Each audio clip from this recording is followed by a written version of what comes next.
froze? Yep. Remember, Bob has been tampering with the clock, so make sure he doesn't check each other. David, you are also.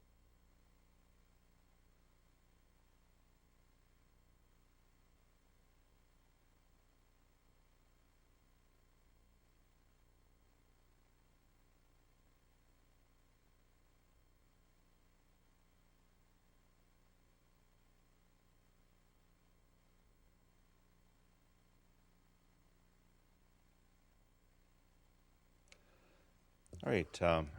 Just want to check if Councillor Whitmarsh can hear us. He's there. I am here. All right. Thank you. Okay. I'm now going to bring the special meeting of Township Council to order for the purpose of budget. And at first, I'd like to acknowledge that we are on the traditional territories of the Coast Salish peoples, and particularly acknowledge our relationships with the Katzie, Kwantlen, Semiahmoo, and Musqueam First Nations. So with that, I would ask for a motion to adopt and receive the agenda items.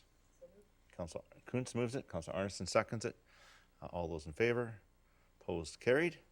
So now we move on to the item on the agenda, which is the draft 2022 capital budget presentation. And we have staff here. I'll let Mr. Backen introduce our staff and what we can expect for the rest of the next 2 hours. So, Mr. Backen. Your Worship, we can hope for excitement, fun, enjoyment, but this is still the budget, so we should probably keep it a bit real. A few words of introduction. We'll, of course, have Sandra here with Sam and Carm to do the presentation with staff and support. Keeping the end in mind, today we're not looking for any particular direction from Council.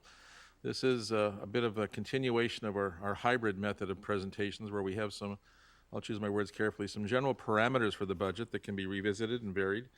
And now it's trying to fit the capital elements into some of those parameters, keeping in mind that the envelope for capital can shrink and it can expand depending upon Council's will. As well, Council has unfettered discretion to take the capital items that are suggested and to move them around, because Council has the overriding public policy responsibility and knowledge that can actually do that, whereas staff are trying to do it in the context of a more, I guess, traditional principle framework that deals with some of the issues, but not all of the issues that only Council can be aware of. So as we go forward, what we're seeking to do then is really to provide the update, to get anything that are top of mind from Council, and as well then to continue this journey likely on the 24th. That's our next day for a full Council meeting. We're sensitive to that, so we will try to utilize that day if we can, maybe starting a bit early, but trying to limit the session so we respect the fact that it could be a fairly lengthy day. And then that will give us a chance to determine the next meeting after that, which we're thinking might be February, but we'll come to that as time permits. So with that context, I'll turn it over to Sandra to start the process, and then Sam and Carm can correct her. Great. Thank you, Mr. Backen, and welcome here, Ms. Ruff. So just, I know you have a presentation to begin with, and then we'll go through the different departments. So if Council wishes to ask questions, we can do it kind of as we go through each department, and then, but during your initial presentation, I'll try and catch them as they turn the slides, if anybody has questions. Okay, thank you. So welcome here. Thank you, Council. Mayor. So I just wanted to set the stage a little bit with the budget context of where we are at this point. So just a bit of a recap on some of our previous meetings.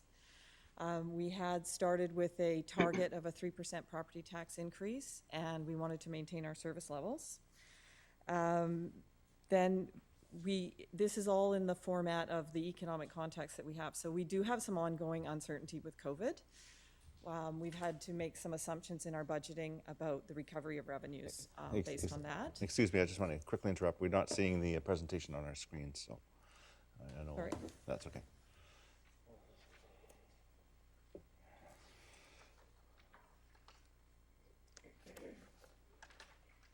Yeah. That's better. All right, thanks. Now we got it. As well, there are currently inflation issues in BC, where it's probably around 3.8%. I haven't had the latest update for December, and we do have supply chain issues that are ongoing and complicated by COVID as well.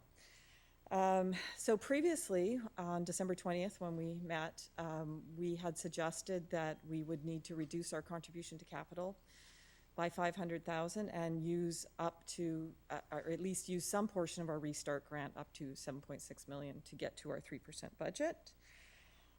So next we will go through capital and review the capital by division and see where we can make some changes.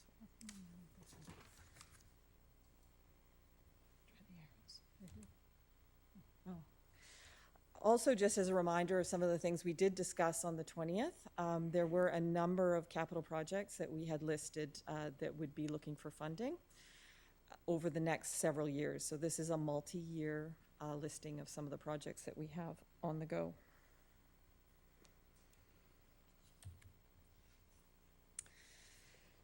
So, as Mr. Backen alluded to, we have a schedule, a tentative schedule. It's a relatively heavy schedule. So our next planned, we've had the 2 meetings in the summer and fall. We met on the 20th to discuss our overall framework, and then we'll discuss capital today, and we were hoping to come back on January 24th with universal and utilities, time permitting.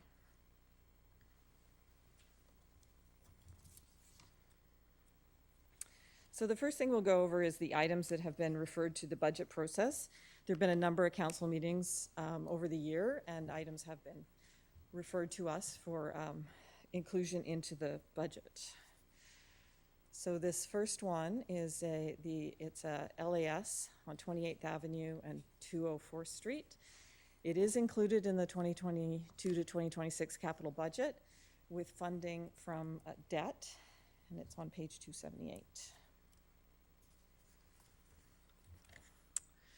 The next one is a council pre-approval of $550,000. And that is for pedestrian cycling infrastructure, part of the connected communities. And it has been included in the capital budget. The amount changed when there were some additional information provided, and the cost estimate has increased to $700,000. It is a DCC funded project. The Fort Langley Spray Park was also pre-approved as part of the 2022 budget and has been included in the budget with funding coming from prior year surplus.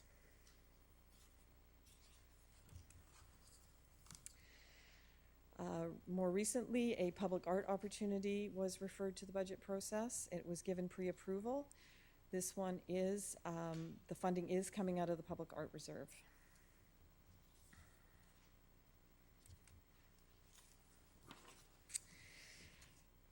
A sidewalk connection between 216th from 47A Avenue was referred for consideration. This is included but is an unfunded project.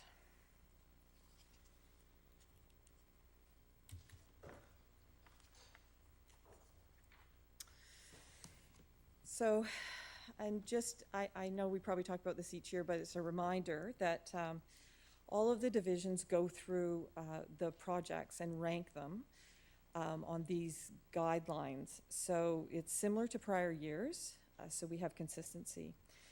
So we have critical and high, which are generally risk to health, legislative obligation, or deterioration and obsolescence, and when we have emerging conditions. So we try to fund critical and high projects, and then other projects will fall into the medium and low, extending the asset life or new infrastructure, etc. And these are less likely to be funded depending on how much money that we've got available in our various sources.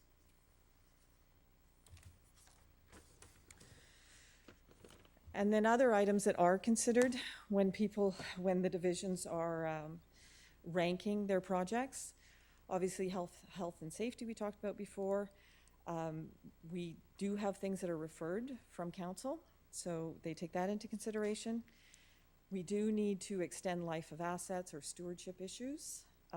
Sometimes when there's external funding, such as grants, that may impact the ranking.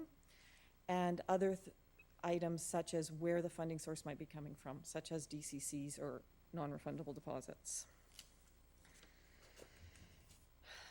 So this is an overall summary. We'll go into detail on each of these divisions. This is an overall summary of how our capital plan looks this year. We do have a couple things to note on here. So the carry forwards are 235.6 million, which is up from the 159.4. As noted, it has mainly to do with the future strategic community infrastructure, which is in the facilities area.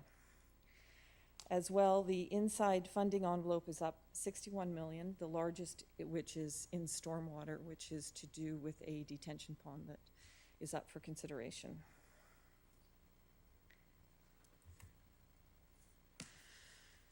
Just to note, as we go through, we do have a number of placeholders, and they were listed on the previous budget that is in our budget. So parkland acquisition, any of these placeholders are here if an opportunity arises during the year, but we still need council approval for any of the funds to be expended, to be clear on that.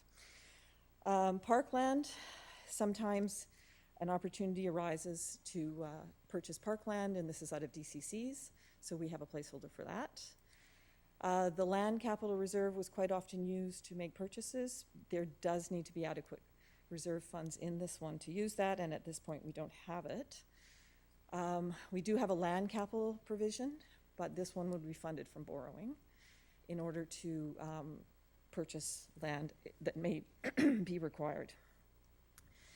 Then we have unidentified external funded projects. So this is for items that funding was not anticipated, such as grant funding. So often this will be used during the year if we do have grant funding available. And then contributed assets. So assets that are brought in from developers, we require a envelope to bring those in to our budget. I have a question from Councillor Long. And Your Worship, I apologize because I'm just going to go back to where you started. You said we're going to question these slides as they come up, or hold off on everything? On this initial presentation, if you have a question on the slide, then just put your hand up and I'll go to you. And then once we get to the different categories, we'll wait through. Okay, so I had a question on the slide, but it was about 8 slides ago because it took me a while to find. So the secret, everybody, on the digital copy is you have to add 50 to the number to get to the page, because you said I wanted to talk about the sidewalk at 5 Corners, and it's on page 407, but you actually have to add 50 to that, or take 50 off. Anyway, it took me a while to find it. So it was about that. Can I? Yeah, if it's Is that something we okay to wanna back talk up about. on that, everyone? Go ahead. Was that too goofy? Okay, so that's the only item that I can see that was referred to the budget that is not funded. That is the council resolution of November 22nd to do the sidewalk on the east side of 216th between 47A and 48, which is on 407 of the budget. And it says there, and you've told us that it's not on the thing, but I'm just curious because it says DCC funding. So I guess there's not enough money in the DCC fund, or the program isn't calling for it yet. I just wanted an explanation as to why, if it's DCC funded and the funds should be set aside somewhere, are they not, for a project like this? And actually, I'm asking this also, Your Worship, because it might pertain to other sidewalk improvements that may be required throughout the township that may also be set under the DCCs, I guess. But how do we get to those if we? Your Worship, perhaps I can just quickly provide some comments while the team is looking. That particular sidewalk is not in the DCC program. Hence the challenge with finding the appropriate funding source. Oh, well, that explains it. But on the sheet it says DCC 123,750. So maybe I don't understand that then. Why would that say on that page 407? It says. Isn't that not the funding sources? Yeah, we'll have to review that. And then it says the only thing unfunded is $1,250, which I think we could. Yeah. Okay, so there you go. Great, thanks. Councillor Kunst? Yeah, so on page 14, placeholder budget authority, it mentions adequate reserve funds are currently not available. And then it also talks about development cost charge funds, that there must be adequate. What's the threshold for it to be determined adequate? What would be, how do we figure out that number? So if we're talking about DCC, it would be if it's in the program and if funds have been received, that we could, it would hit that ranking, right? Because the Yeah. projects are ranked. And with land capital, we are in a deficit at the moment, so 0, I guess, would be the. Okay. All right, thanks. Thanks. Councillor Ferguson? Yeah, I ask this question every year because I have to remind myself. Okay, on your rankings, critical, high, medium, and low, you had a different explanation for each one. I thought there might be some crossover, but anyway, my question is on low. If something promotes intermunicipal cooperation, and if we get intermunicipal cooperation, would that jump it up to something that we could fund? Your worship, starting in reverse, council could always fund it on the basis intermunicipal cooperation is something that's more of a priority than we reflected. It simply says the fact here that if it is simply promoting it, that in and of itself does not make it a high priority. So it is something that would remain ranked low because when we compare it to the other factors, it doesn't weigh as heavily. But council could, of course, say that that is a much bigger policy issue and therefore should be advanced to a higher level. So the example I'll use, if I may, through the chair, is, 10 years ago, we were promised SkyTrain, and so staff put it on low because it involved intermunicipal cooperation, because staff were smart, they realized we weren't going to get it. Now, SkyTrain is being considered, so obviously, once it starts hitting closer to our municipality, that would maybe spark this cooperation that is explained in the low here. That make sense? It does, and I think the way to think of it is that the SkyTrain, as an example, may have been the result of intermunicipal cooperation, but that in and of itself wouldn't give it a higher ranking for township funding. However, if it is then becoming a project that is being funded, in this case, say by TransLink, that requires some intersection, sidewalk, road improvements in the area, those would be viewed differently than from intermunicipal cooperation, but instead looking at the higher ones, such as a risk to health and safety if the light or sidewalk was not put in, or something of that nature. So the fact the project goes from being a proposed one to an actual one would then cause it to be re-ranked in accordance with the other levels, because of course it's then going to trip up on some of those, tick off some of those points. Yeah, okay, I understand. That answers my question. Thank you. Okay. Thank you. That's all the questions for now.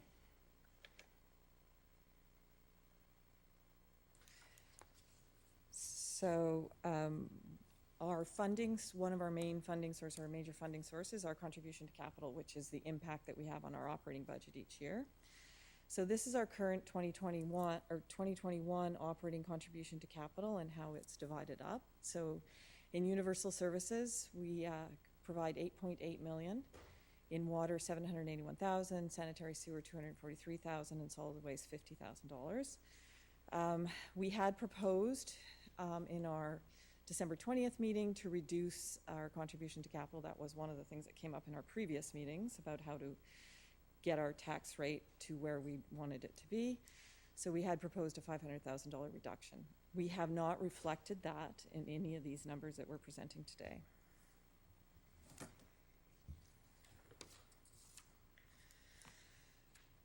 I think we saw this one on December 20th as well, which was our reserve balances. They're obviously another source of funding for projects, capital projects.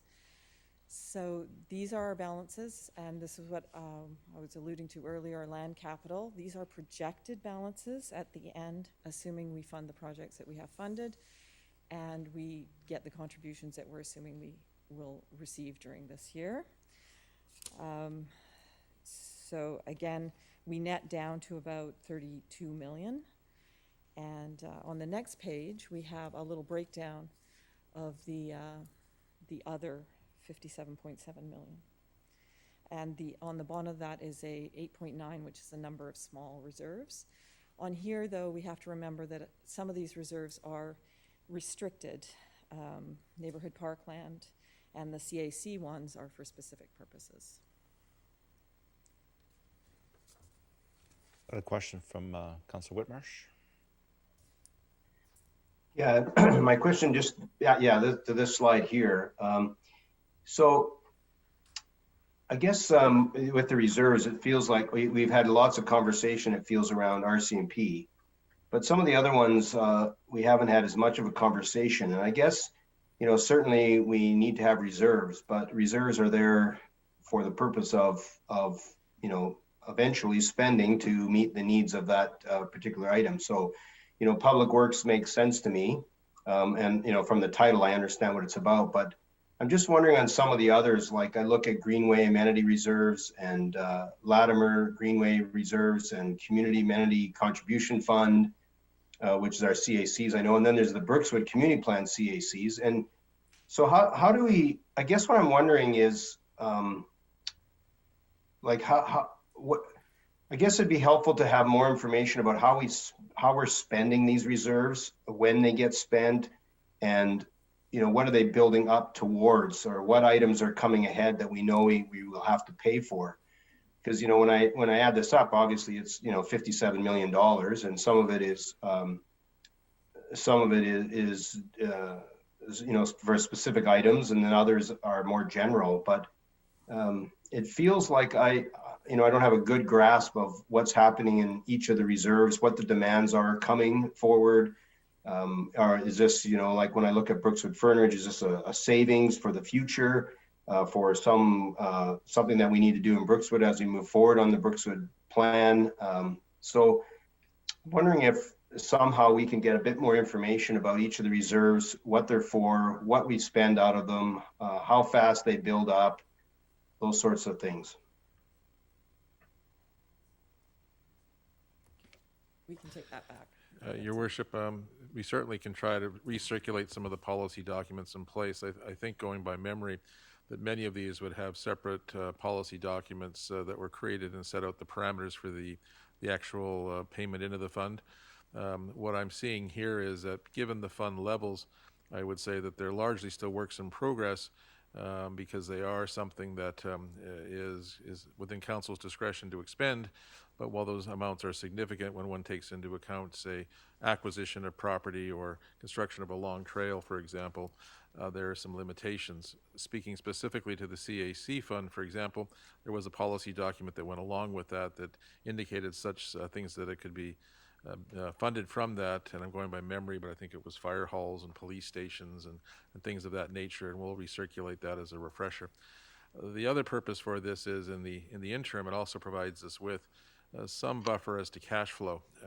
We do have a separate policy document created many years ago that suggests certain levels for reserves. In most cases, we're not quite able to attain those, and that document, of course, was prior to the existence of these funds.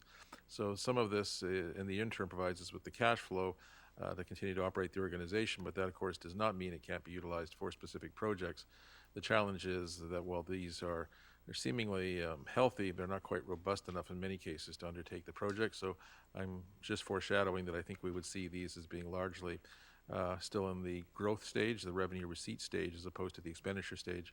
The expenditure stage would be reached by council either through this session or in a subsequent year, determining that there was a project or projects they wanted to see advance, or staff's recommendation to advance certain projects because there was a critical amount of funding available that would authorize or allow that to proceed.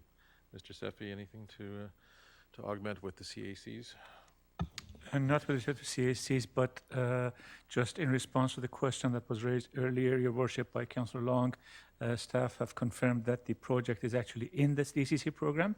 It is unfortunately the assist factor, the municipal contribution part, that we are deficient in, and as such, it wasn't to be funded, at least not at this stage, based on the other priorities that are there. Okay, thank you. Okay, thank you. Councillor Kunst. I just had a question. Is there an Aldergrove CAC fund? And also, I know that we have war cap, and I was just wondering if there's any funds in there and, you know, if that's, would have been included in this, or if there's a reason why it's not.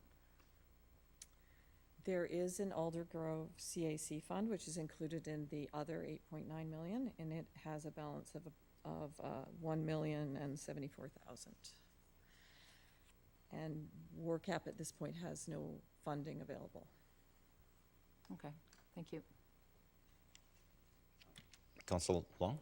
Yeah, I'm sorry, I'm confused because I must have blinked for a minute, but when Mr. Safey now has corrected that there isn't, the document that we have in front of us on 407 is accurate then. The shortfall that I see is $1,250, so that's not very much. We can all pass the hat for that one, maybe. So that might come back then. That's not a huge amount of money. But I did have a question about that, and it's a great initiative to do sidewalks, and of course we all support sidewalks, but I'm looking at that one saying, there is a development on the corner of Five Corners. Wouldn't they be paying for a portion of that sidewalk? Because if you want to look at a map between 47A and 48, half of that distance is covered by the new development, or maybe even 2/3 of it. Mr. So Safey? was the motion that was made to supersede that, for us to proceed even though the development happens, or would we be fronting it and the developer would pay something back? Because surely they would be required to finish the sidewalk in front of the development? So, Your Worship, without having the specifics in front of me and in my memory, developments are required to complete works and services pursuant to the bylaw, the standards, and then in addition, whatever council deems to be in the interest of the public, if there's something that is to be added. So if it's not fronting the development, the sidewalk may not have been triggered as a requirement, so we'll have to take a look at that. And as far as the actual amount is concerned, yes, I recognize that it's not that significant, but nevertheless, it is just, I guess in some aspects, I'm not minimizing the issue, but it is a numbers game, because if it doesn't meet the threshold in terms of, you know, what the cap should be, then it doesn't meet the threshold. So it was one of those things that wasn't ranked as high as some of the other sidewalks with respect to, I guess, the various technical factors. Okay, well, so Your Worship, on this particular one, because it is in our list, can we get something back between now and the next meeting on that? Because it doesn't sound like a lot of money, number one, and I understand, okay, we have to look at the priorities. We can't be switching them willy-nilly, I suppose. But then this whole concept of that property up for development, surely they would be contributing. So maybe we can get that one looked at, because that's the only one that was referred that I can see has no funding. Mr. Backen? So, Your Worship, to clarify, council certainly can alter the priorities by inserting that if they so choose, but I'm hearing the request in the interim to be to determine the status of the development on the corner of 216th and 48th Avenue, because it fronts both 48th Avenue and 216th Street, and to determine to what extent that may accomplish the request for the sidewalk, if at all.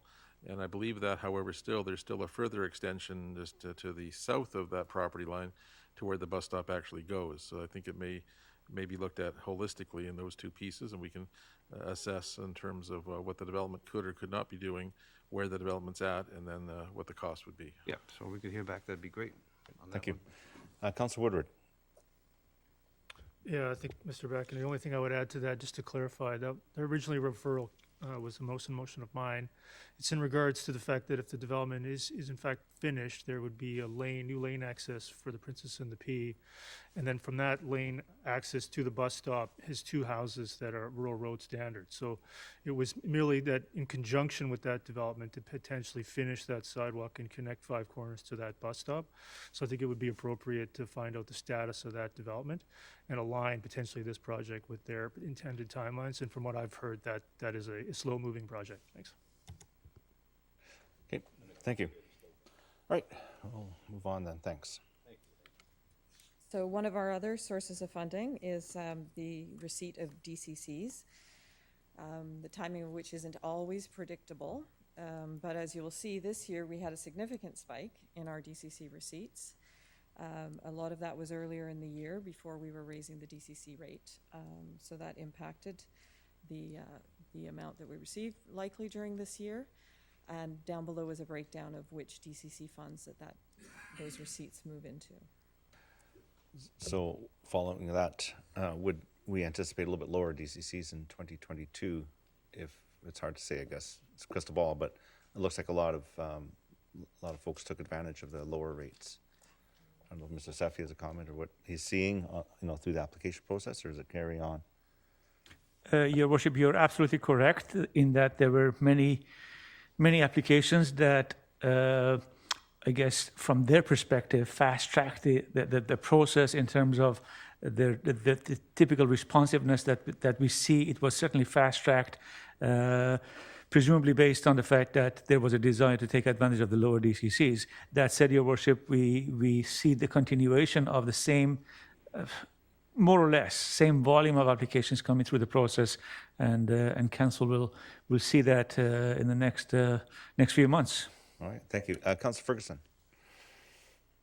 I just want to double check with DCC, that most of this money is being accounted for projects, the DCC funding base here? If I may, through the chair?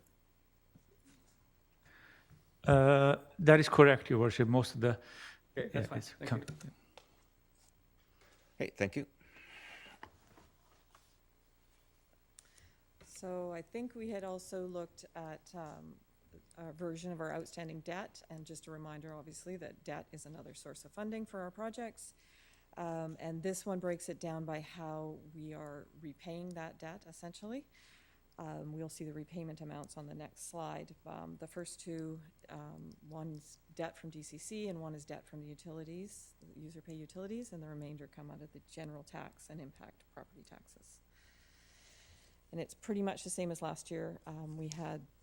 There's the additional 2.8 million of land acquisition that we're still waiting to be funded on. Councillor Woodward has a question. Yeah, thanks. Specific to this slide is the maturity column. Right now, I think the maturity column contemplates complete payment of the entire loan. So the last payment of that loan would occur in such and such a date. But I wanted to confirm that these numbers are outstanding principals or the original borrowing amount, first of all. They're the outstanding principal. These are, so they're decreasing principals, and I'll compare them to previous years. So I wanted to double check that. The next thing for that maturity dates, it's not showing any sort of interim term outs that are maybe possible with some of these structured loans. So to clarify, the last land item, land acquisition issue number 5509 for 42.4 shows a maturity of 2050. But I recall, Mr. Beck, and maybe you can jump into it, when that was first done, we were talking about potentially a 5 or 10 year option to prepay that. And that's correct. Each instrument has its own provisions, so we'd have to actually go back to the instrument to recall precisely what it is, unless, Sandra, you're aware? It's a 10-year, it rolls over at 10 years, so it's locked in for the first 10 years. Right. And generally, every 5 years after that. So what's missing here is potentially a long-term option to potentially redeem some of that debt far before its maturity debt, if there's cash on hand to do so. So I think if I could make a note, I think I mentioned in one of the prior meetings, was to get us the list of not just the maturity dates, but when some of those resets are available to potentially redeem some of that debt. Am I phrasing that correctly? The early term out options to pay those off, and what those dates are. So I'd bring that to council's attention as well, that just because it says 2050 doesn't mean that we're locked in until 2050 at that listed amount. There would be options to potentially pay some of that down far, far earlier. Thank you. So, yeah, that'd be the term. Yeah. But I don't have that. I'd like to get that information. Yeah, thanks. Okay, thank you. Councillor Arneson? Yes, thank you, Worship. And through you to staff. So I'm looking at this list, and it may not be as inclusionary as I see what it is trying to illustrate here. I'm just wondering if we could clarify for my edification, I don't know if others are aware of this or not, the policy behind the idea that for 20-year increments, it seems like most recently we've gone to 30. Is that a strategic desire for us to amortize the debt over a long-term period, or is that the limit to which my recollection is we couldn't go beyond 30 years in terms of amortizing debt? So is that correct, or would that be incorrect? My understanding is that we strategically use the 30 years for debt for land acquisitions because it's a long-term hold, and 30 years is the max. And the other component is right now we're probably in the most favorable rates we've ever seen from the MFA. So recognizing that if we go for a longer term but do have excess capital in which to repay it, we're getting extraordinary rates. So much so that when we look at the list, we would even consider, at some of the repayment dates, should we be trying to refinance? Now, that sounds easy, but it's not, because MFA places their capital by way of bond issues. So there's a certain amount of flexibility needed before that can be entertained. But it is something we do, strategize about. Yeah, and just a further to Councillor Woodward's comments, I think it would be very helpful to have an idea about at what timeline we could consider retiring some of these debts. And so we have sort of a revolving process to understand when we're looking at potential debt with favorable interest rates, how would we know, for example, what the mechanism is when we're triggering the retirement of the debt and then, moving potentially to different debt for, strategic reasons. So I think that would be helpful to know, and I don't know if we have a mechanism like that at this point. What triggers us at this point beyond the 10 years, say, for example, but then after a certain point, one would wish to know that. Thank you. Councillor Whitmarsh.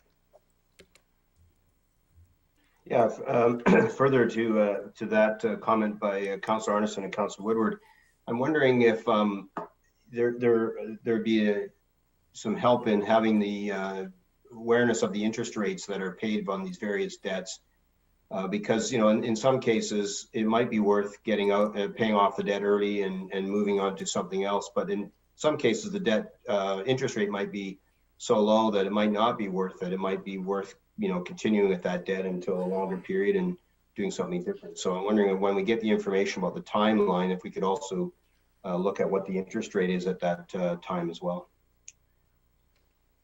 Okay, I think I made a note of that. Councillor Long? Sure, well, maybe just to, not yet. Someone has to push me on there. Okay, there we are. Well, may as well add to the conversation. I mean, just like a typical mortgage, isn't there so much a year you can pay on the principal? Is that not the same as other mortgages, or we're stuck to the?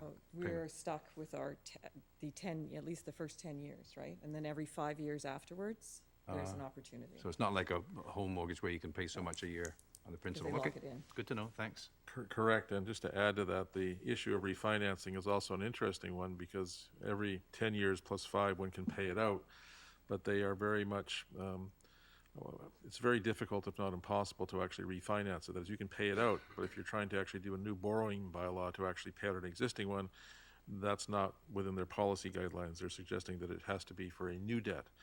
And how you mix those together is the strategic question, because you may have a debt for a new project you wish to do, and you may wish to pay part of it out, but re-borrow for the project, not for the purposes of repayment.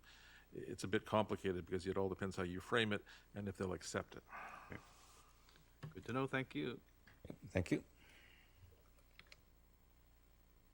And then just to follow up on that, although the interest rates are not on here as noted, we can add those in, is our debt payment responsibilities at this point in time, again, divided up into what is DCC and coming from utilities, so user pay, and the remainder being from the property tax. There has been some changes in this schedule over the years, as they roll out at 10 years, we can sometimes get a lower rate or non-optimally a higher rate.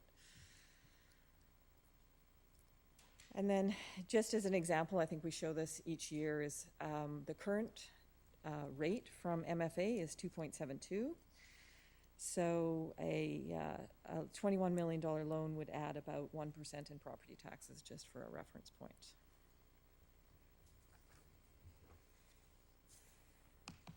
Okay, so we'll move into our projects detailed by each division. So we get this information from each division each year. We provide amounts that are inside the funding envelopes, which means that they are fully funded projects and they are separated on our sheets. There are outside the funding envelopes projects included in the sheet, so those ones did not make funding either all or in part. So if they have to be fully funded to be inside the funding envelopes. And then we also have included this year in the package, which is why it's so large, all of the carry forward. So These are prior year funded projects that are not yet complete. I will note that the balances pulled for these projects was in mid-November, so they may have changed by the end of the year.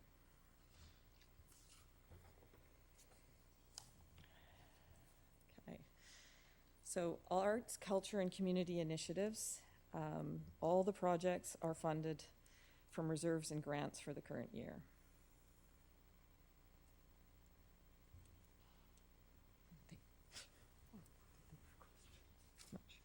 No questions? Oh, I've got one just popped up. Councillor Whitmarsh. Oh, sorry. My question is for the airport slides, so I'll wait till I. Okay. So airport has one large unfunded project. Most of them are funded through the airport reserve. Okay, Councillor Whitmarsh. Yeah, so I guess my question was around that, a high ranking item of resurfacing a runway. $6 million, it's a lot of money, and it's outside the budget envelope. And just wondering, what are the different mechanisms that we could use towards funding something at the airport of that magnitude? I mean, I'll try to keep the explanation brief. Part of our challenge at the airport is recognizing that the overall revenue is somewhat limited because it's largely based on some of the lease rates that are in place, which are effectively for land, and then the tenants put up their own building. What we've explored is perhaps some sort of, I'll call it something like a DCC. It's not really a DCC, but some sort of fund that we can levy there, or is there any way we can actually get additional development revenue to try to fund that? Realistically, the other way to fund it, of course, is using reserves or having the general taxpayer fund it, and we tend to discount that. So if that's the case, then what we're optimally looking for is a way, if you will, likely to put in place a borrowing at some point, but that's totally funded from the reserve, such that it may have, I'm not quite sure what the number would be, but we'll say $300,000 or $400,000 of additional revenue coming in that could then actually fund the actual runway replacement itself. That's what we continue to explore, and it becomes a bit more of a higher priority only as each year goes by, because the need is to deal with the surface itself, and it's something that we're very aware of, but at this point, till we continue to struggle with options, as we don't really want to see this funded from general revenue. Yeah, so I guess I had some thoughts or same kind of thinking was, this is a runway, and I mean it says it's high, so I mean if we don't do it for a couple of years, eventually it's going to end up in a critical point. And I'm assuming critical could mean that we can't use the runway. So I'm wondering, those that all the different people that are leasing, businesses that are leasing there around the airport, those include the hangars, all the other businesses that have it. The runway is really important to them, and they use that on a regular basis. Can there not be some type of, I don't know what other airports do, but some kind of I don't know if it's a user fee or I don't know what it is, but something that the people that are there who really benefit from that runway, pay into a fund that kind of grows on an annual basis, which allows us, maybe it's a paving fund, I don't know, runway paving fund, that allows us to do this kind of work, because that is a big number, and certainly to bring it out of general revenue or take it out of, certainly we wouldn't want to do it as a tax thing. So I had the same kind of thoughts. I just don't know what other options there might be. And Your Worship, just to really complicate matters, we are fortunate there's actually a secondary runway as well. So we're talking here about the main runway that's been there traditionally. The other runway is in modestly better shape. It wasn't quite built to the same standard, but it also provides us with a backup in terms of effectively we can now in theory use both runways at the same time. But in practice, it's more likely that only one would be used. You could actually switch if there was a huge issue that needed to be addressed. Thank you. Thank you. Councillor Woodward. Yeah, I had some similar questions, so I appreciate Councillor Whitmarsh raising it. I was a bit surprised to see that it's in this situation, so it's not like the runway was built 5 years ago. Wouldn't there have been some concept of how we sort of operate some of our facilities, that they would have put some money away every year, and then they wouldn't be faced with sending over an invoice to the township to subsidize their operations there? Why has that not been going on? In part, it somewhat has been with the reserve. The money has been going into the reserve.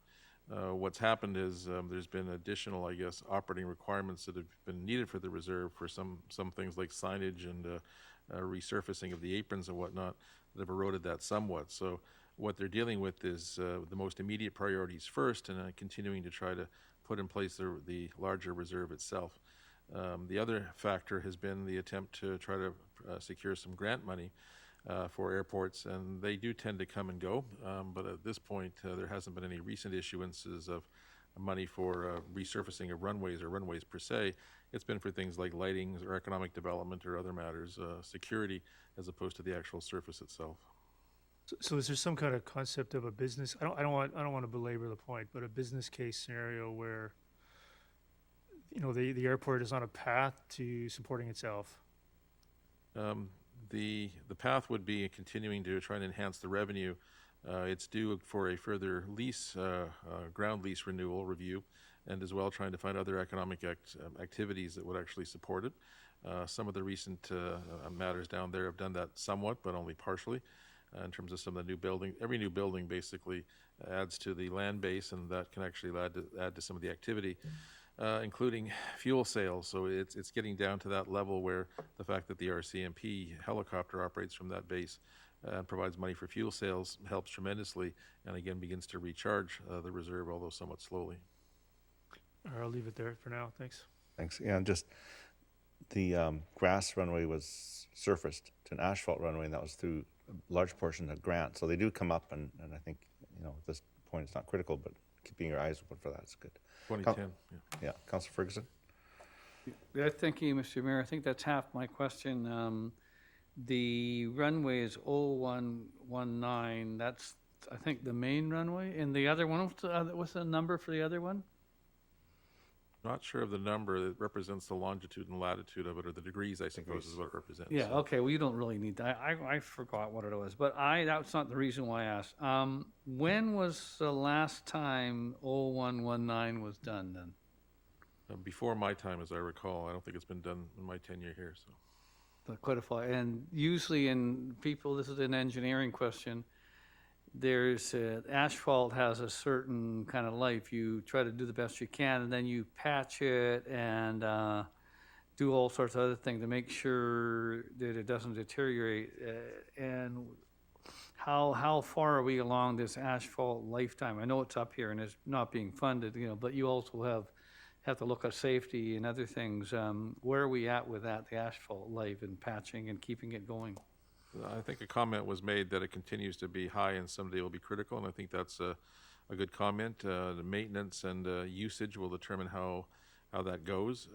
I would say, though, that within the next 5 to 10 years, it's going to become critical, and we're going to have to find a way to fund it, which I think would be, in that time period, hopefully raising revenues sufficient that there could be a borrowing by the airport authority to resurface and then pay it back from those revenues. So would it be fair to say, I know we're talking a lot, and I appreciate Councillor Whitmarsh bringing it to our attention as well. Is there an aggressive patching, what they got together, patching, torching program at the airport, if I may? I think I would say there's an efficient one. It's the runway, of course, is looked at several times a day in terms of incursions or things that could be on it. As well, that means looking at the condition of it. That would also lead to, in the warmer months, filling and sealing it and whatnot. But I think it is safe to say that it's something that continues to grow as a priority. Thank you. Thank you. Councillor Kunst. Would this be the time then to maybe really discuss what an airport improvement fee would look like as for our? We could discuss it. The challenge with it is most airport improvement fees are usually levied against the individual users or passengers. That airport isn't high with passengers. It's more of the actual tenants that take their planes in and out. So as a consequence, you don't have that control mechanism. If a plane lands, you really it's difficult to charge a fee, not impossible, or it could have a negative impact on your other sales, such as fuel and whatnot. The more likely approach would be some sort of levy. I think that would actually be to the leaseholders, landholders, and that would take a bit of public consultation. That would I think, provide a revenue and source, and that probably would be done in conjunction with the review of the lease rates, which, as I recall, is probably going to be happening in 22 or 23 anyways, because I think it's been about 5 years since the last review. Okay, thank you. Put a levy on pie, fly for pie. Fly for Pie is gone. It was quite tragic. Oh, I know it was tragic. They've moved on. A levy on pie, but that's gone, so. All right, we'll move on, thanks. Next, we have corporate and municipal admin. This one has three of our placeholders in it this year. One for general land capital, one for land prep for disposal, and one for unidentified projects that may arise. Thank you. Questions, Councillor Kunst, and then Whitmarsh. Yeah, I guess it's the unidentified externally funded for $1 million. What would be an example of something like that, just for my own knowledge?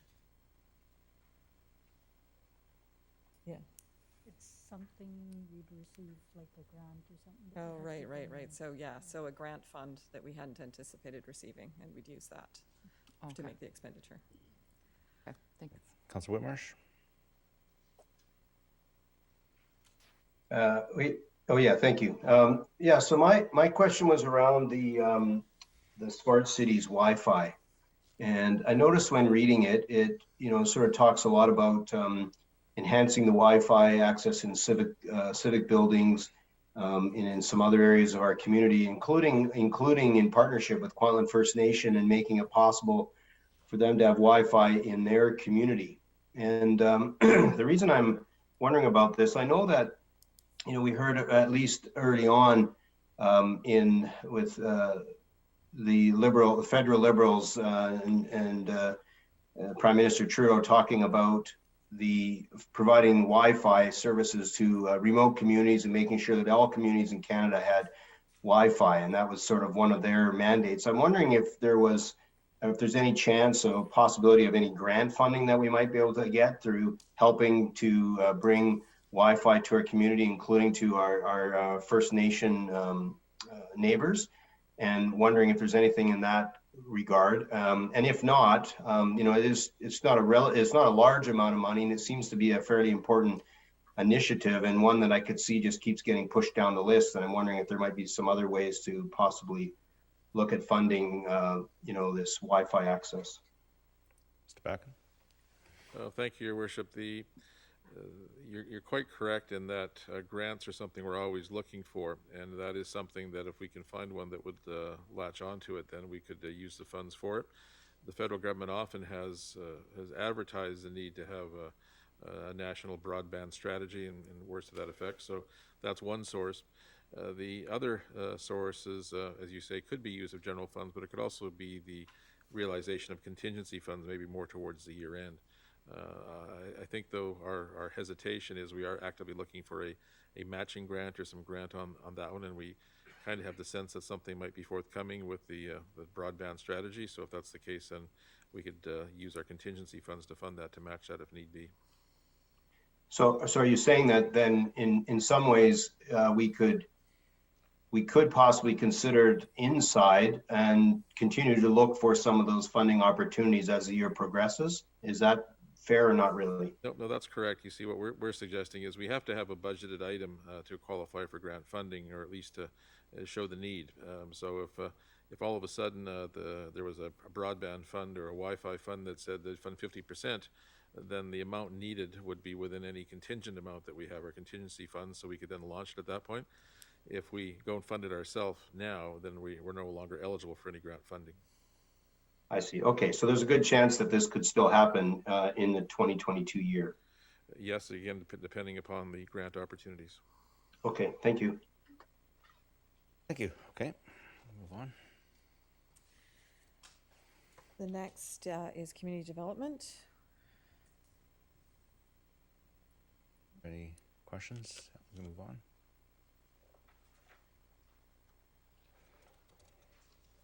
On to some of the longer lists. This is facilities. This has one placeholder, which is $10 million for private contributions to projects, so it allows us to bring those in. And quite a number of unfunded projects. Okay, thank you.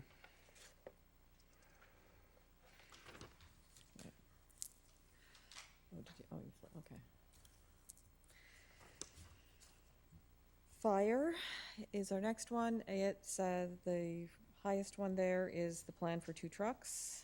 And then there is on the second one, fire hall number 7 is the feasibility study in preparation for future expenditures on the fire hall.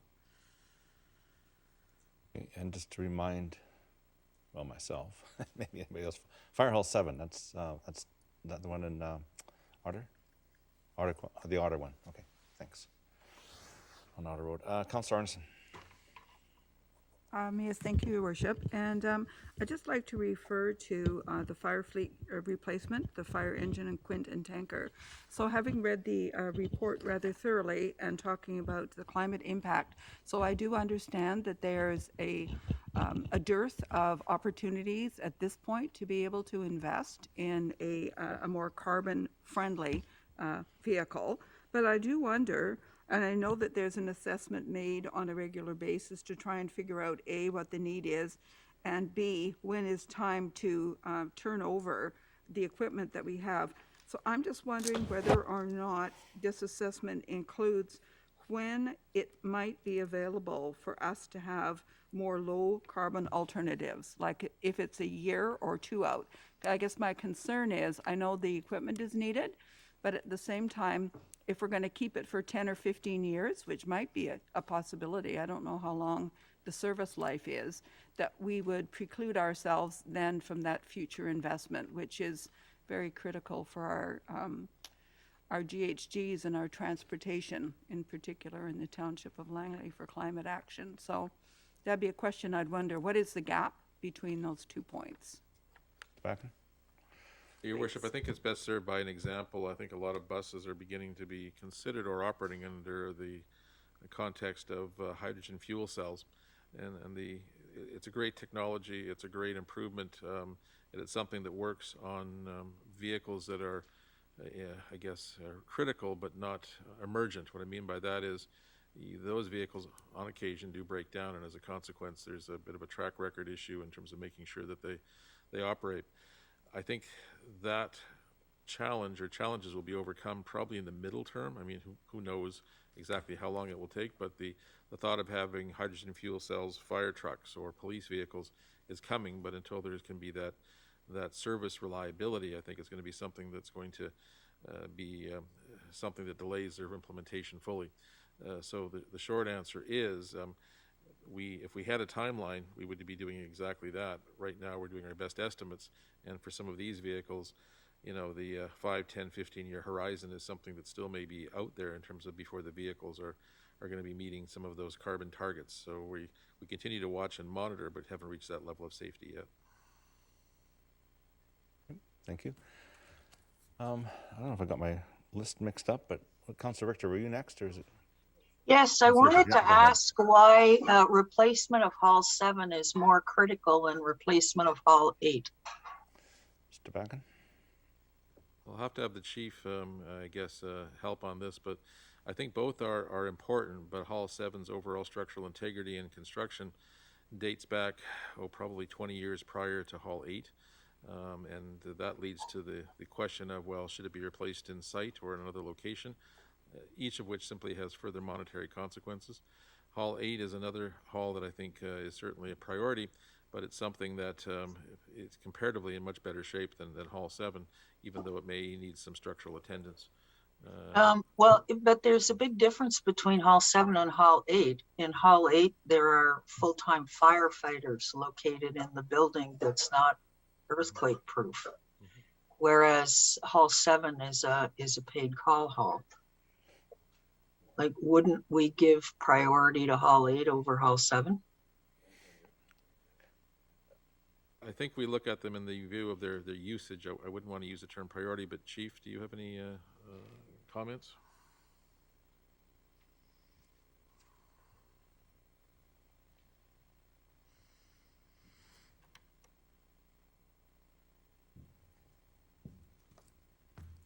Thank you. I do have a report coming to council in the next short while that will explain the difference between where I think the halls should be replaced and including a new fire hall that should be added to the list, the current list that we have.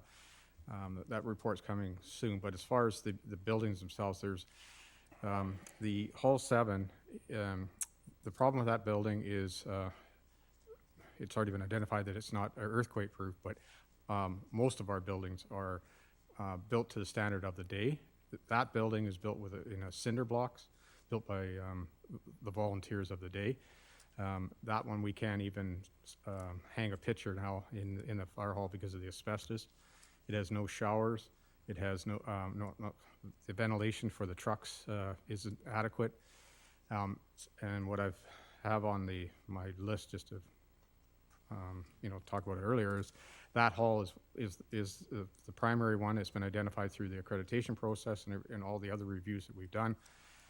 Hall 8, Hall 5, and the new hall will be in discussion when I bring that report to council. Okay, thank you. Thank you. Don't go too far. There might be some more questions. Councilor Whitmarsh. Well, my question actually was maybe more general about all the sheets. So I don't know if maybe Councilor Woodward's is more specific to something on the fire list, but mine was on a different one. So I'm happy to, if it's about fire specifically, I'm happy to let Woodward. Okay, I'll go to Councilor Woodward. Councilor Woodward.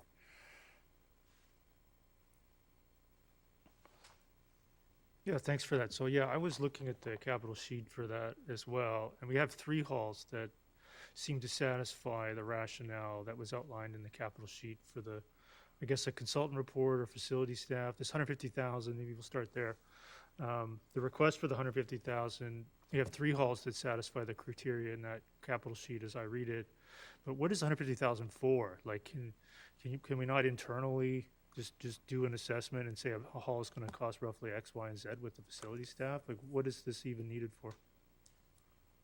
The 150, it's from our facilities folks that it's part of the whole study that they need to do on the building itself and the land.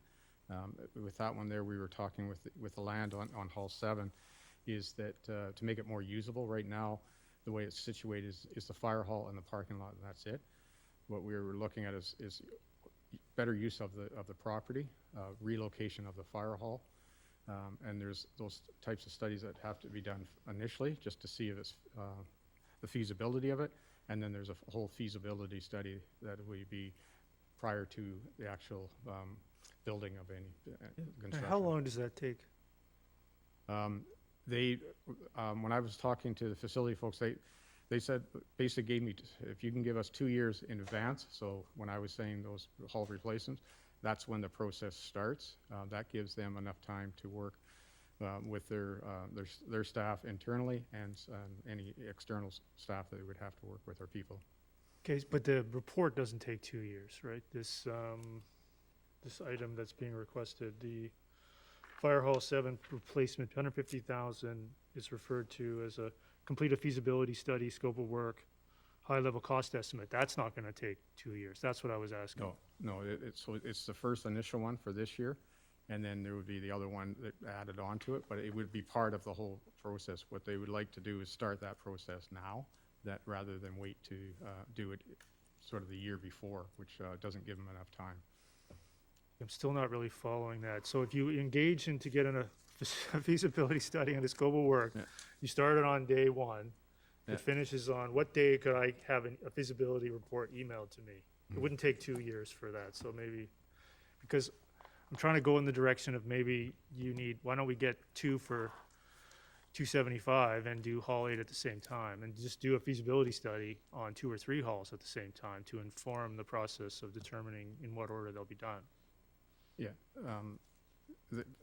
I'll have to get more information for you then, but my understanding of what is these are what they gave me because of what the order that we were talking about, building fire rebuilding and building new fire halls was. The first one was Hall 7, a new fire hall at 232nd, which won't relate to what they need to do in that first 150,000, and then after that it was Hall 8 and then Hall 5. And so that's what we talk about with the changes. So I'm not in the business of what they need to do, but I will ask the facility folks to give more details so I can provide that to council. Yeah, if you could provide it to council, because maybe we'll look at duplicating that for some other halls to put them on a level playing field, because this seems to presuppose the decision Because right now it's a recommendation. It's not a decision to proceed with Hall 7 first. Would that be fair? Yes. Okay, so if it's a recommendation, that's not a decision. So for me, you know, I might be willing to consider accelerating some of this because, you know, we haven't even gotten to the point of that additional new hall that you've mentioned before replacing some of what we have. So that would mean that we'd be looking at some period of 5 to 10 years before we get to Hall 8 or longer. Would that be fair, given the order you've just outlined? No, it's a lot quicker than that. A lot actually, quicker but- than that. So I think it'd be good to get that in some sort of written report, like you mentioned. Yeah. And the potentially funding some additional studies on the other halls, rather than presupposing that Hall 7 is the first one we're doing. Sure. Thank you. Okay. Thank you. Councillor Ferguson? Yeah, I think this is a good discussion. I wasn't actually thinking at the time, but sitting on these line entries, there's an awful lot of line entries today. But we had looked at the budget parts. Obviously, it's important to keep the fire engine, the quints, and all those. I know we've gone through how many new trucks in the last 2-3 years, if I may through? What are they called? They're not called trucks anymore, are they? They're called all sorts of other things, if I may through a chair. Apparatus. Yeah, there's lots of names. Fire apparatus is a general term that'll encompass all of them. We've basically replaced 3/4 of the fleet since I've been here. All the red and black trucks basically are all the new trucks that we've purchased. It's all based on that we have to replace these every 20 years. That's the maximum we can get out of these trucks. So that's what we've built all our replacement model under that, and that's to meet NFPA standards, the industry standards, and quite frankly, talk to our mechanics. Is they start running parts and stuff because when the trucks get that old, they're custom made. So the manufacturers stop building parts for them long before they stop building parts for like our general cars and that. So there's a reason why I'm asking, because be fair to say, if we're talking to the public, it would be fair for us to say that our fleet, our apparatus equipment would be as good or up to date as compared to any other surrounding community our size, if not larger. Would that be correct? Yes, when I came here, council supported us going away from what I would class before I came here was medium fire trucks. We now have heavy duty trucks. We have the trucks that serve the purpose not only for our current situations that we need, but in the future. So yeah, it has cost more money, I granted, but these trucks are expensive. It has cost more money, and I understand that, but my discussions with you since you've been here have been that we've been able to get delivery on equipment that now people are waiting on. Is that not correct? Yeah, now, like these trucks that we're ordering now, we won't see them till next year. And I'm talking probably towards the end of next year. That's how long it is. It's the parts are getting a little bit harder. There's a lot more electronics in it, so it's the same problems that with computers or cars or anything with electronic things. It's taking a little bit longer, but we've already know, talking to the dealers, that you don't expect to see the truck till late 2023. That that sparked my memory because there's been an awful lot. We've done an awful lot in the fire department, and you know, you and your staff should be complimented for that. I want to go back to, we want to be as efficient as possible on things. So if there's any chance you can come back with a report, a memo, or anything saying if we could use some of the money or move somebody around to look at replace space and requirement for those either 3, 4, 5, 6, or 8. I mean, I'm not sure. Might be 1, might be 2, might be all. It's inefficient because since you got the people in, you know, and I obviously I don't know. It's not the business I'm in. You might be able to get them in a couple of halls because in the reports would be similar on the line entries, but the structural might be different. But I don't know that. But that's just something that you might want to consider. And that's most of my points, Mr. Mayor. Thank I don't know. Did you want to answer that or just leave it? Thank you. Yeah, I think That's good. That's fine. a report is coming. Councillor Whitmarsh, you had some. Now we're done. Thank you very much, Chief. Councillor Whitmarsh, you had some questions. Yeah, thanks. I just wanted, I noticed in all of the sheets that we've gone through so far, so this would just be helpful for me, but I noticed that we have items that are inside and then we have items that are outside. And then at the bottom, we have these carry forward only budget items. And I'm wondering, are these items in the carry forward, are they items that were approved in 2021 and either came in under budget or were not able to be completed and will continue moving forward with that remaining amount of money? Is that what that is? Yeah, I think you're close, Ms. Struff. Yeah, those are items that were approved in prior year's budgets and funded, and they have not been completed to date. So they're in progress, kind For of. the most part in progress, yes. Okay, so they're in progress and this is the amount of money that's remaining. So they're funded then. Yes. So they're funded projects and they're still coming. And is it like they're like when I go back to like facilities again, and we don't have to go through every item, but there's a long list of them. So were they not done? Is that because like they weren't able to get supplies or they weren't able to hire workers, or like why would there be such a long list of things approved but not actually completed? There will be a lot of reasons why some of them are not completed. I mean, supplies are a problem this year too. On the facilities one, the dollar amount is large. One of the items on there is the museum, which is currently in progress. And the other item is the future strategic community infrastructure, which has not yet started. So that takes up a large of the dollar amount. And the other items would be items that are in progress. And Right. Okay. But the money is already there for those items. Like it's already funded. They have the money. yes. They're ready. And as soon as they're ready to go, they can just go ahead and do it. Yes. Yeah. If I could just mention, Ms. Ruff did mention in the beginning that this is new this year, just to give us, I think, to give council a flavor of what is ongoing. And so these are more of an informational, it's for us for information, just so that we know, okay, this is approved a year or two ago. It's ongoing for a variety of reasons. Like it just, they're still building it. So it just gives us that idea of what's in the works. I think that's all it was there for. Okay. Thank you. That's helpful. I must have missed that at the beginning. Oh, no problem. All right, we'll move over to fleet. This is, I don't see the township jet in there yet. Okay, maybe another time. So these are the fleet replacements requested for the year. They're generally based on the useful life cycle. And there's quite a long lead time, I believe, on vehicles in general, so. Thank you. Okay. IT.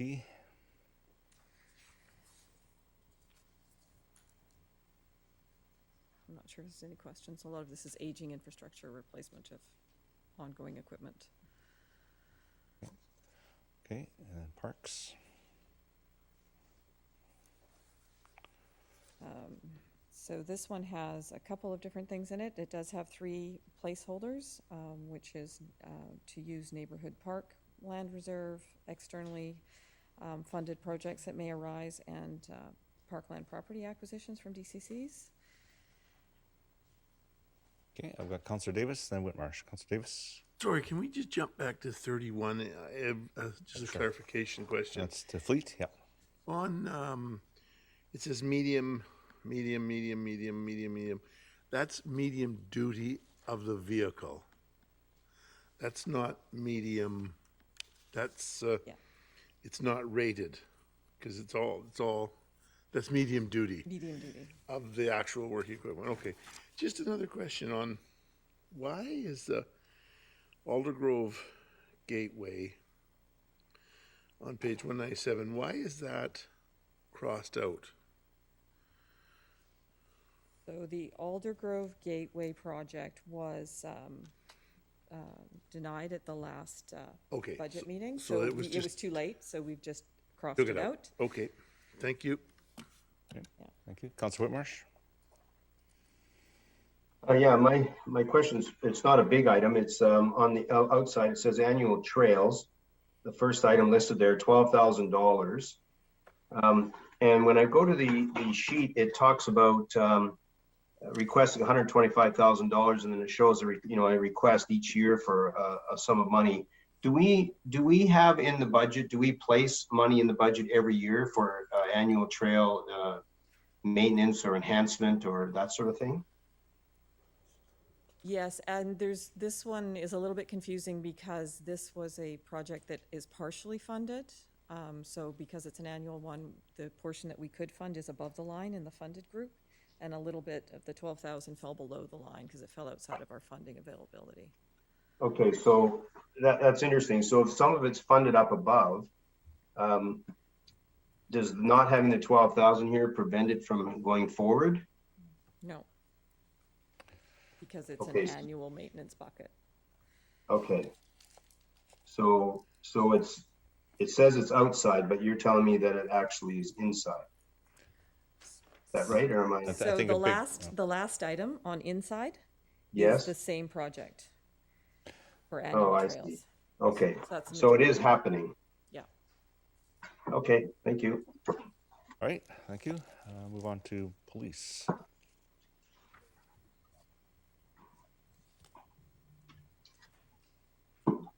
I don't see any questions, so recreation.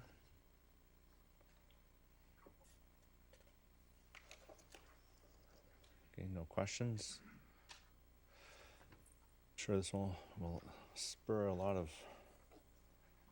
conversation. Sewer? Sewer. This one also has a couple placeholders for LAS and DCC projects. Okay, And this is user pay. okay. Solid waste, All the waste is all funded. collection carts, yeah. Okay. I've got Councillor Davis. I'm sorry, I'm always a day late and a dollar short. Right? Can you go back to page 37? Sewer, yep. It says in here in line, page 286, 517,005. But why are those two lines separated?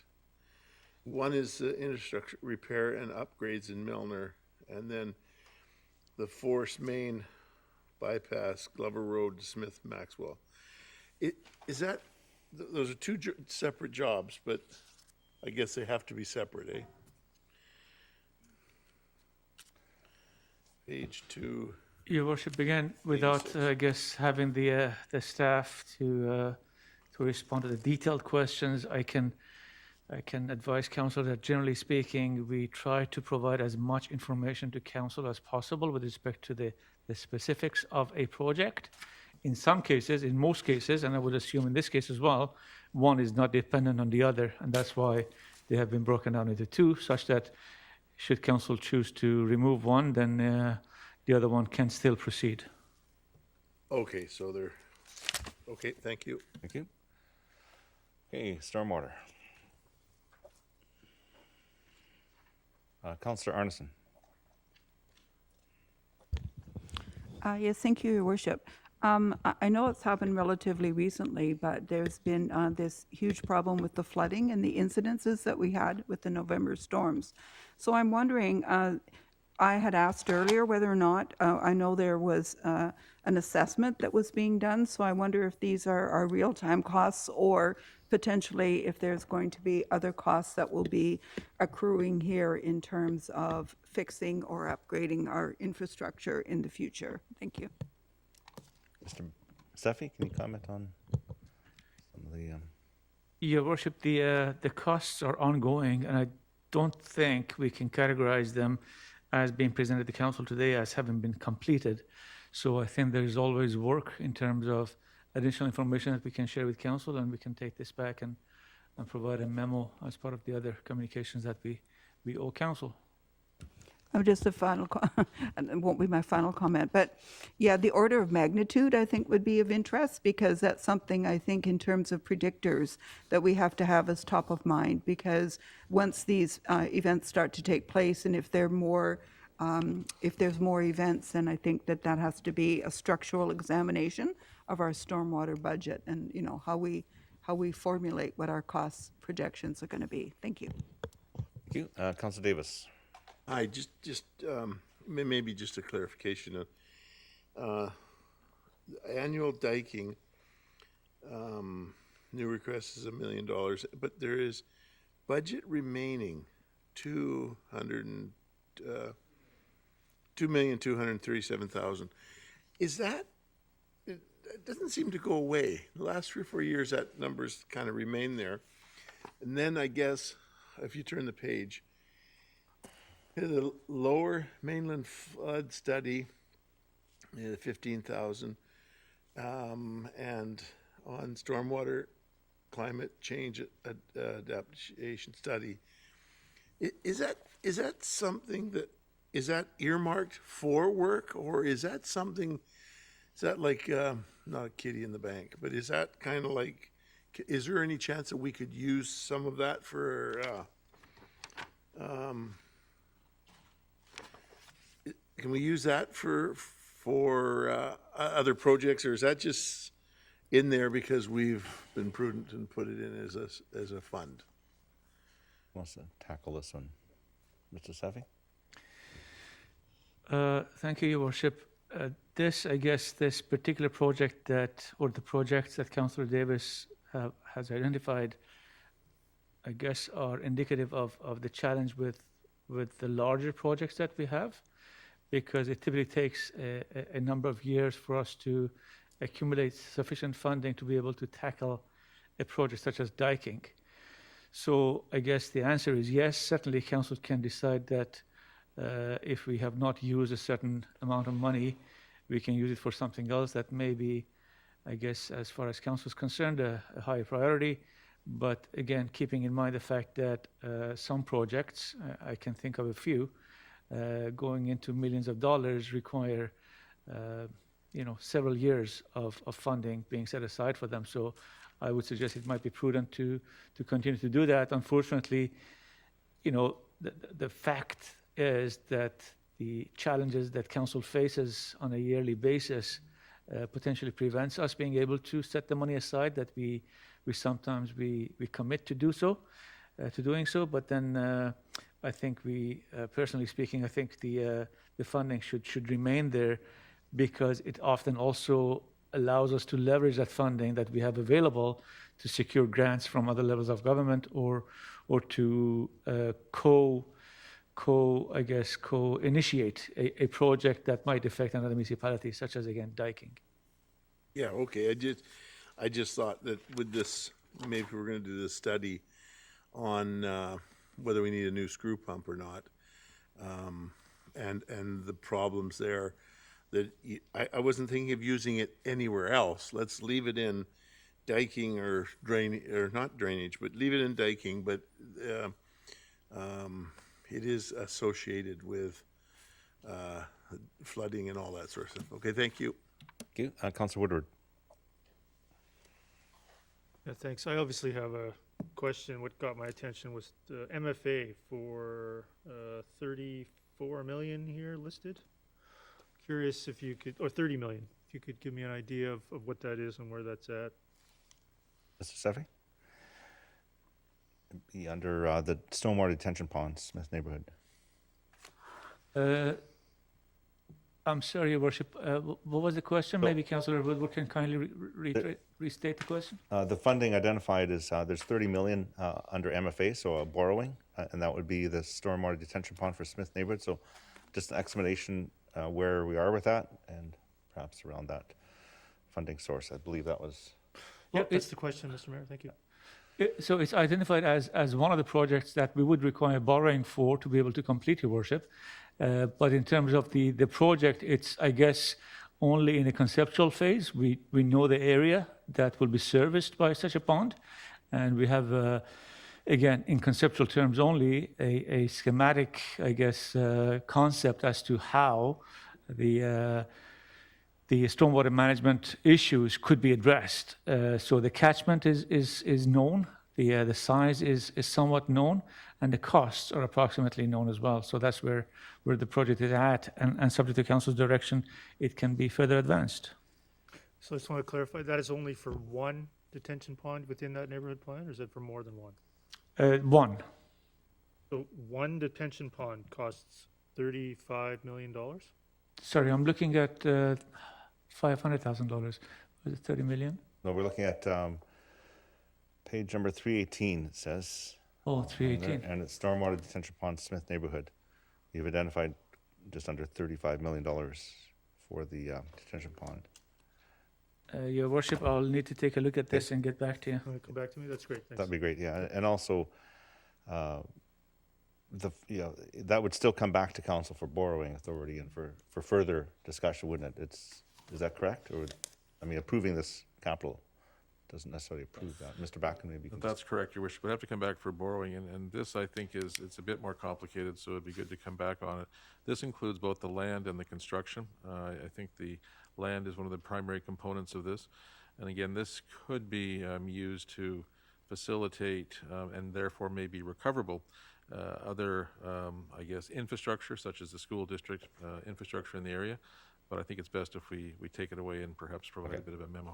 Great, thank you. I just have one follow-up on that, Sure, Mr. go ahead. Mayor, if I may. Yeah, so I just want to confirm again that if it's for one detention pond, if we could have the catchment area provided, and whatever mechanism that, wherever that comes to us, that's fine. And just, is this general practice we're going to see? Because it feels a bit unusual to be approving a capital project which may have no prospect of being funded. Yeah, so I think, bringing that information back on how it would be funded. Because we're authorizing the expenditure of the DCCs, yet the MFA component is so large Right. that what happens to that DCC authorization if it's never funded through MFA? So, Your Worship, just to comment, and we can talk about this more, so that maybe at the MFA may be serviced by a development works agreement or something of that nature, but that's something we'd have to lay out. Okay, and one last question. So MFA has become a euphemism for borrowing. I just want to clarify that's what MFA means. That's the Municipal Finance Authority, so it's borrowing, yes. Borrowing, thank you. Right, Councillor Ferguson. Yeah, it's not my question, but I want to clarify all my notes. The project doesn't have a number. Anyway, it paid $34,946,040. DCC $4,946.40, and MFA borrowing $30 million. Okay, that's a clarification. That's correct? Okay, just wanted to make sure I got the right notes here. And yeah, hopefully clear. Now, my question comes back to that it was mentioned by Councillor Arneson and others about we've had an awful lot of concerns with, the aquatic river flooding, and not just Langley, but other surrounding. How soon can you get that memo to us? Because a number of us are doing site visitation, getting phone calls about what we're doing, and how soon can you get that memo to us and to get a bit of a guesstimate as to costs and the challenges moving forward, if I may, through the chair? On the storm detention pond? That's all to do with what was been mentioned on 318. stormwater system, climate action integration plan, and all sorts of other things regarding drainage and concerns over the last few weeks. Okay, so that's page 328 for reference, $50,000. Yeah, so is that going to be enough for you guys? That's outside.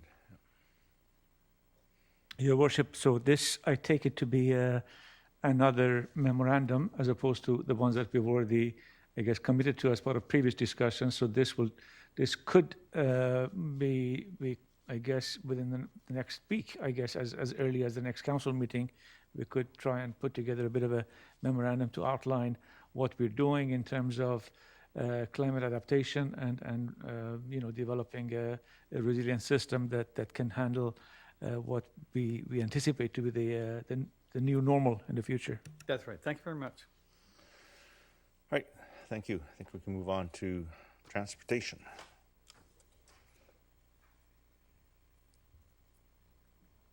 Any questions on transportation? We got one. Councillor Davis? Hi. Hi. I'm Hello. sorry. Okay, I'm sorry. On 393, we have $9 million for the interchange 1 at 232nd. Have we got a conceptual plan for that yet? And I just would wonder, I know that it's a federal or provincial, but I know we saw different drawings of 72nd going straight over and all that. And I know that it's not really our show. It's just we have to spend so far away from just a certain amount from the highway. But we've got $9 million in there, and it's inside. is that gonna be that, I just wanted to know a little bit more. Is that getting closer to them getting started? Yeah, so maybe an explanation. Yeah, Mr. I'll Backen. start and let Mr. Seffi fill in the blanks. And so the project itself, I believe that 9 million represents roughly 20 or 22% of the overall costs. That is a provincial project with federal funding that, as far as we know, is still advancing, even with the changing priorities the province has had to experience with the flood events on the highway systems.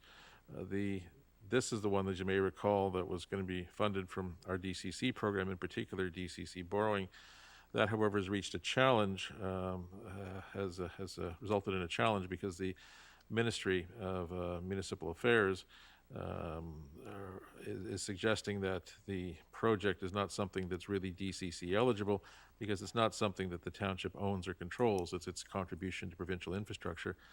And as such, that's caused discussions going on between the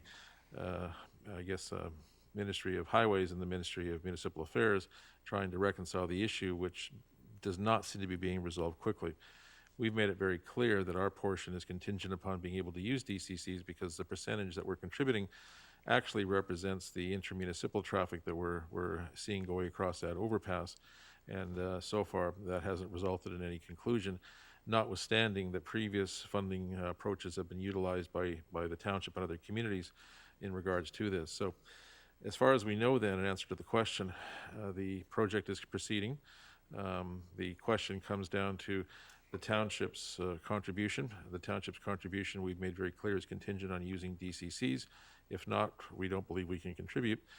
That is being digested, but we don't believe that's actually impugning the project at this point. We think they're still continuing with their detailed advance design that's advancing at this point to take it from 216th Street effectively up to just about to 264th Street.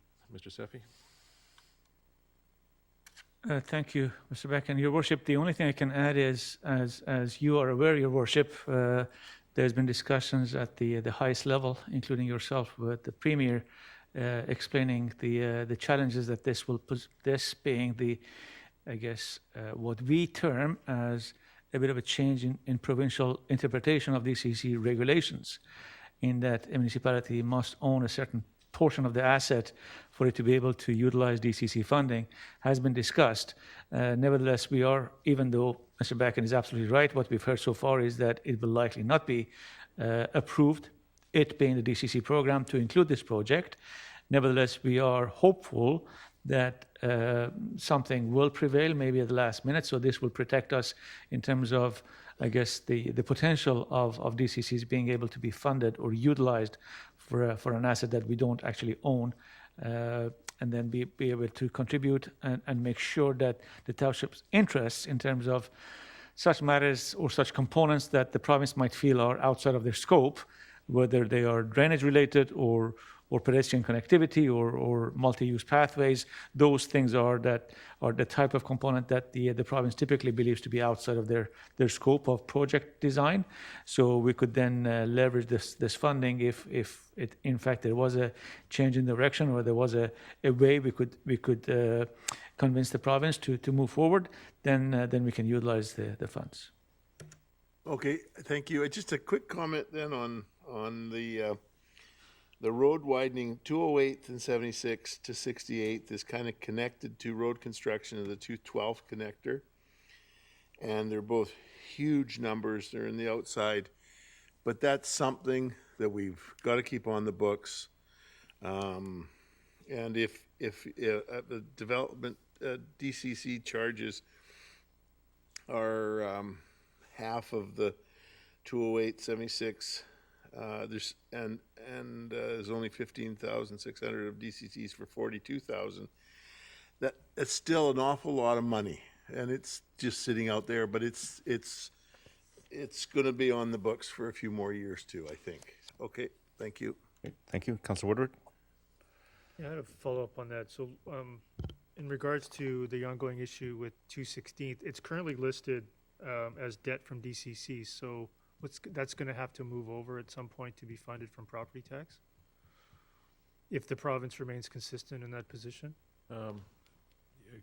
theoretically correct, but we would not be moving that. We would simply say we could not contribute to the project because that's what they're precluding. What we think we're going to move towards is that we may have to own a proportionate share of the overpass. So if we were to own 20% of it, then it would qualify for DCC funding.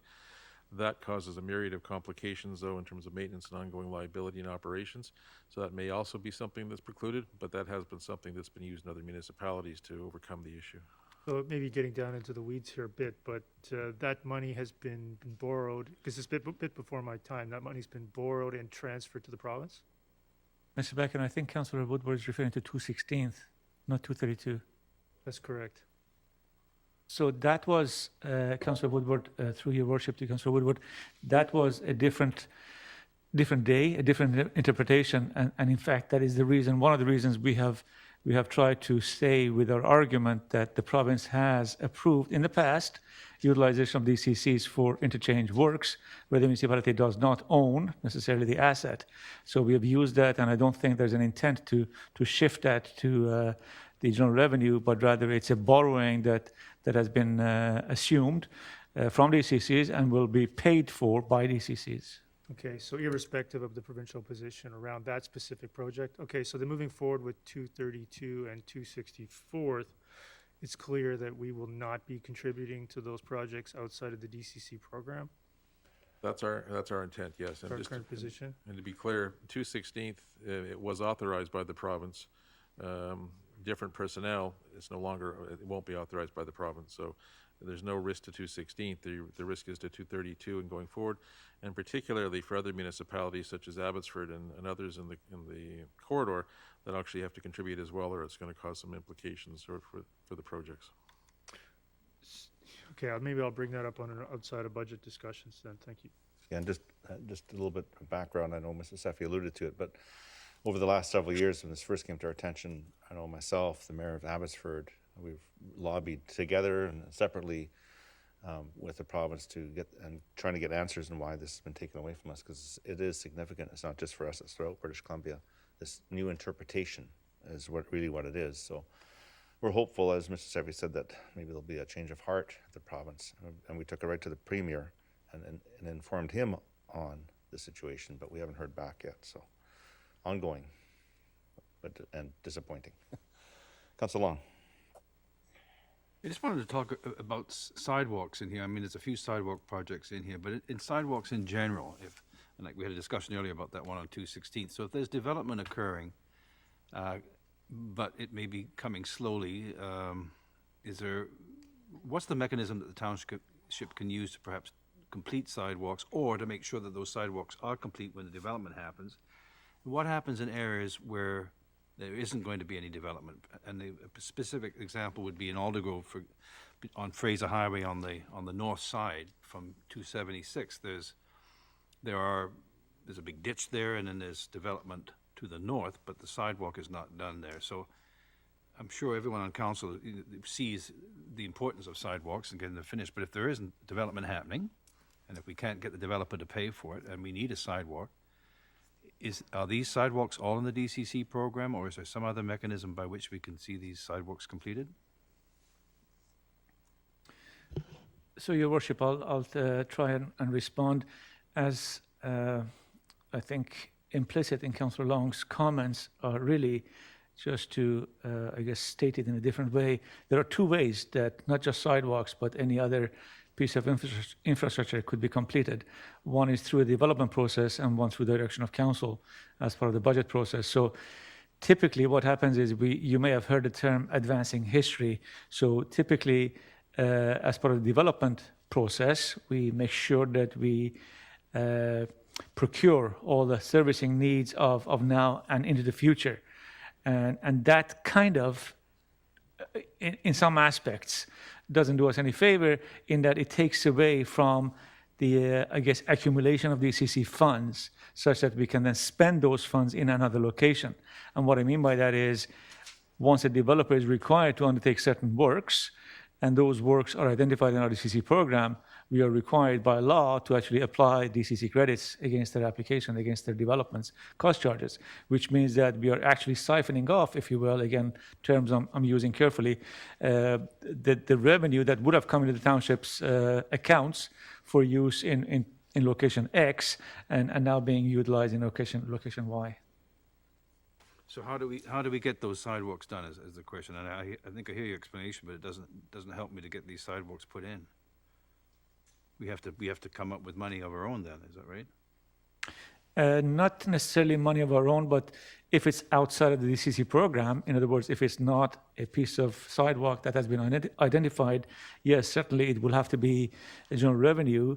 But other than that, if it's part of the DCC program, it would be, I guess, similar to the pond that was referenced earlier, in that borrowing will have to be utilized such that we can complete the sidewalks, and then once a DCC account accumulates sufficient funding, then it can then pay the borrowing back. All right, so each of us on council have our favorite spot where people have complained perhaps, and we have this section, but does the township have a master plan showing all of these sidewalks that should be done that have been neglected for whatever reason and haven't been put in, and now that the population is growing and people are walking around more, does the township have that, or is it up to each council to bring forward these particular stretches of unsidewalked roads? Your Worship, I think the connectivity of roads in general, and I say that because sidewalks are an integral component of all of our roads, with the exception of some rural areas, we have sidewalks essentially accompanying roads. Our standards call for not just the road widening, but also sidewalk, as well as cycling facilities and multi-use pathways, greenways, and all those things. So with that in mind, certainly there's a plan in terms of constructing those sidewalks. But as council is aware, based on our previous discussions and the challenges that we have economically speaking, fiscally speaking, we often are, I guess, utilizing the development approval process as a way of reducing the taxpayers' costs in terms of completing certain works, including roads and sidewalks. Thanks. Thank you. Councillor Ferguson. I didn't want to ask you about sidewalk, but I will. I think it's fair to say there's a lot of rural sidewalks that probably are not going to be repaired for quite a while. Is that correct, through the chair? That's correct, Your Worship. Generally, there's not enough resources to address all of our needs. Yeah, so we've got lots and lots, and I don't know other councillors have meant, we got lots and lots and lots of rural sidewalks in the rural community. They're usually, I have to make sure I keep mine clear when the snow and ice comes. But there's lots and lots, mostly asphalt, but we don't have a plan to get any of those repaired or fixed, do you, if I may, through the chair? Your Worship, again, as council will recall, we have had requests for annual increases to our operating funds such that we can keep up with the maintenance. But I believe the earlier questions from Councillor Long related to capital works in terms of construction of new sidewalks as opposed to repair of existing sidewalks. Having said that, we do require, I guess, resources to be able to do both of those components of sidewalks, whether it's capital or repair works, based on the need. And as I said, we appreciate the challenges, but the fact is that we have requested funding that I guess sometimes is not necessarily there. Okay, yeah, that was not the question I wanted to ask, but I appreciate the comments of Councillor Long. It's important to have sidewalks, and people are walking, but they're walking on rural sidewalks as well that there's no way we're going to be doing those. Okay, my question, if I may, it's for our friends up in Willoughby, which initiatives? Items, used to have numbers on, okay. Road widening 208, 76 to 68, and road connection to 212 connector. So I'll do the connector first. We have a plan to put that connector in place. It's just we're not there. Connector is the one that connects up to the 216th interchange. Is that not correct, if I may? That's correct. That's correct. So is there a plan to eventually do that, or, I know it's not in this budget, but are we expecting it to be done eventually? Yes, of course. Yes. Okay, so of course, 1 year, 2 year, 5 year, 20 years, 70 years? I think, again, this has been a subject of previous discussion. There are sections that were considered by council to be of higher priority than others, and sections that are more challenging in terms of, as an example, securing ALR approval, ALC approval, and others that require additional road widening, therefore acquisition of land. So we have a plan that is, I think, at worst, about a 10-year plan to acquire, to complete the entire corridor from Willowbrook all the way up to the highway. Okay, and now the next one is the road widening 208, 76 to 68. I know that's part of an initiative we have, and we've got some money set aside. What is the status of that regarding, in the old days, we had development pay for something? How is that progressing, if I may? We haven't talked about that lately for a while. It's just one since it's in the budget. Your Worship, can I just ask Councillor Ferguson, did you say 208, Councillor Ferguson? 208. I used to have initiative number. It used to be the On road widening 208, 70, page, look at the what, page 39? number. Yeah, that helps. Yeah. What was the page number, Councillor? 398, that one? 398. Okay.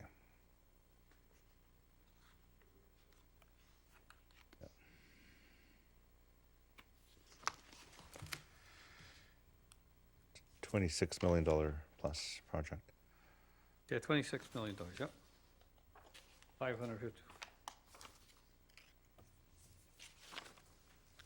So in the absence of development applications, Your Worship, this would be something that I think we'll have to take a look at in bite-sized chunks to be able to address and tackle going forward based on priorities as determined by council.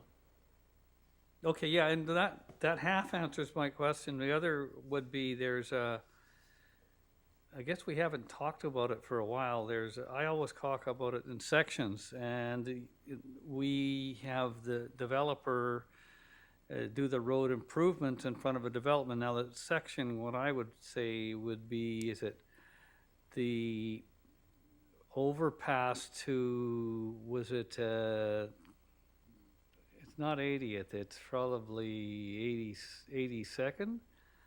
And then it's the next one to, I guess, as far as 80th, and then obviously from 80th down to 76th. It used to be 3 or 4 segments, and how are those segments? I mean, the most development seems to be in that category, and I was just wondering how much more we haven't had a memo from that lately to finish off, or what developments are in works to finish off some of those sections.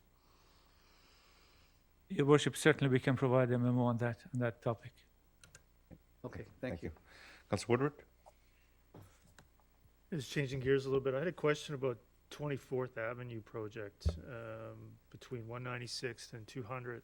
It's not clear from the capital sheet what's contemplated there, so could I get a detailed list of what those improvements are and flag that for further discussion? I have quite a few items. I'm not individually flagging them. I think I'll make a list over the coming week, but send those in. But for this one, I'd like to bring it to council's attention. I'd like to know what's going on or intended to be going on up there on 24th. Thanks. Okay, that's 374. Is that the one that's identified as page 374? That's correct. Okay. Yep. Okay. Thanks. Okay. That's transportation. Move over to water.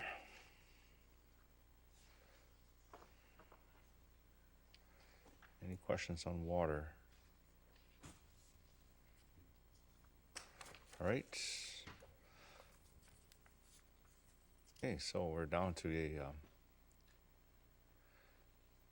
motion. The council receive and refer the 2022 budget to a future special budget meeting of council for purposes of further consideration, discussion, and approval as received or amended. Okay, Councilor Davis moves it. Councilor Kuhn seconds it. Any discussion on that? Call the question. All those in favor? Oh, Councilor Woodward, sorry, I just saw your lines. I saw Councilor Woodward, your hand just came up. Go ahead. Is it clear when that future special meeting will be? Yeah. Is it clear somewhere that, Sure. that I haven't gotten to yet? The Right there, okay. Let me just look January back. 24th, I think Mr. Backen we were discussing having that prior to our council meeting. Mr. Backen, can you? That's right, Your Worship. All are apportioned depending upon timing. We don't have a schedule for the 24th yet, so we do realize we don't want to have a extraordinarily lengthy day. So that'll be submission of universal and utilities, and then that would leave us between now and February 7th to contemplate the capital items presented today. Is that correct? Okay. Or anywhere in between, correct? Anywhere in between, yeah, thank you. All right, so with that, I'll call the question. I can't see your hands, so all those in favor and opposed, if you could just verbally, no, that sounds like it's unanimous.